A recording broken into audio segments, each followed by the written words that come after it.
ready to dive into the mind of a physicist who's wrestling with some of the biggest questions out there. Sounds intriguing. What's on the agenda today? We're digging into the search for a theory of everything, Mhm. a way to explain, well, everything. And our guide is physicist Brian Keating. Ambitious, to say the least. A theory that encompasses the workings of the entire universe.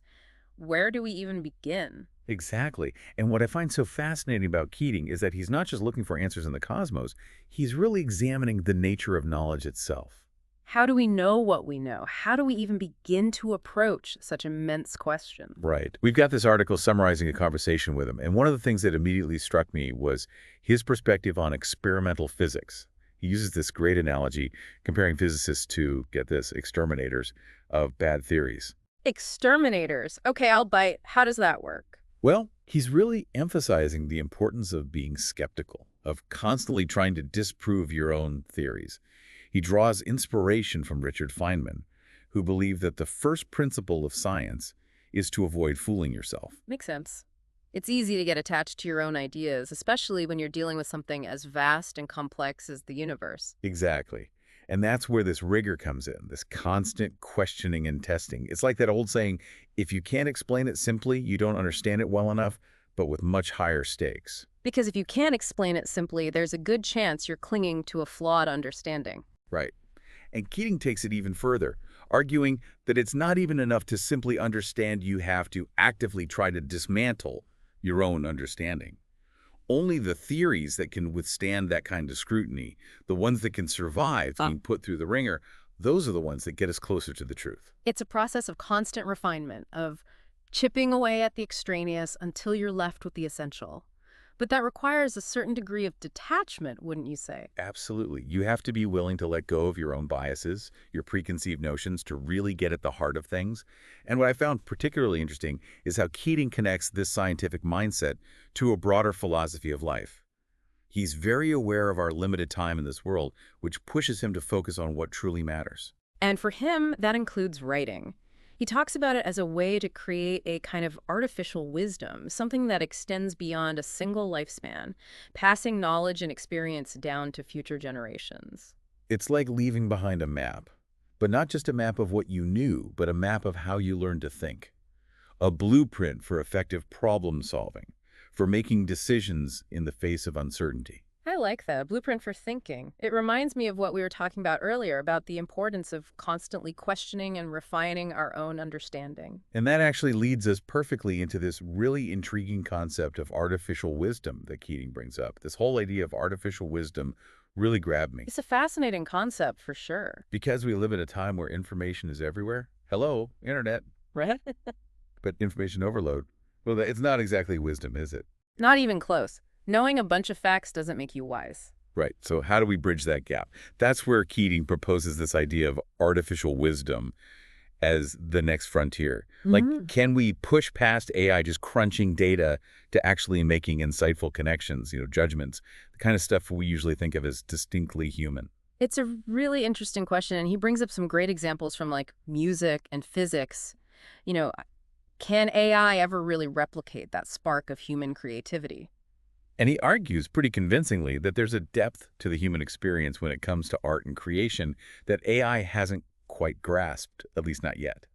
Which makes you wonder, what even is wisdom? Right. Is it as simple as just consistently making the right choices, or is there something more to it? Right, like is it more about understanding the nuances, navigating complexity even when there isn't a clear right answer? It seems like Keating is leaning towards that latter definition, a deep understanding that goes beyond just algorithms. Okay, so then, just when I thought we were already deep in the weeds of AI and wisdom, we bump into, get this, Gödel's incompleteness theorem.